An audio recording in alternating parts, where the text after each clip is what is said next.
right, he is the co-chair of the new political party Forward and host of the Forward podcast, Andrew Yang. And she is the Democratic Congresswoman from Michigan who recently announced her run for U.S. Senate in 2024. Representative Elissa Slotkin is back with us. Okay. 2 office seekers I have here. All right, so the banks are failing again, which gets people 2 things: angry, right, about the money going away and us having to cover it if that's going to be the case, and scared. I'm a little scared. I've seen this movie before, and I hope it doesn't keep going. Maybe they put an end to it, but I don't know. So you want to be president, you want to be senator, and I assume president after that.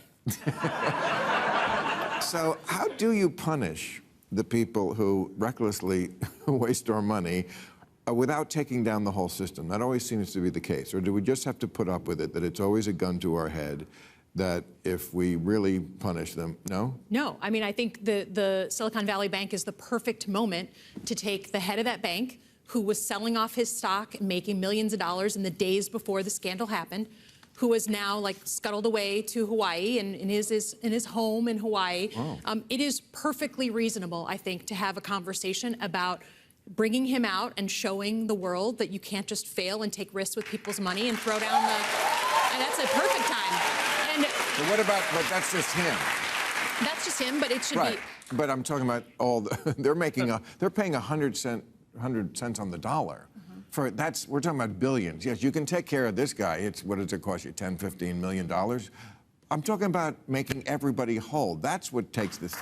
Yeah, I mean, that's where the big money is. This is easy to get him in Hawaii. Well, we need a new term, Bill, because everyone says bailout, bailout. Bailout means that the executives are still there. They're not. They're fired. The shareholders are made whole. They're not. They're zeroed out. The people that got their money were depositors, people who just had their money in the bank. They chose the 16th biggest bank in the country. So them getting their money back actually was necessary for confidence to continue in the financial system. Even with this backstop, there's a lot of fear. You're not the only one, Bill. There are people withdrawing their money from regional banks around the country and plowing them into what? JP Morgan, Bank of America, Citibank. Those mega banks are, we all know they're too big to fail, and all the lesser banks now have to try and keep the confidence of their depositors. So this backstop was the right move. Yes, it's what adults do. I mean...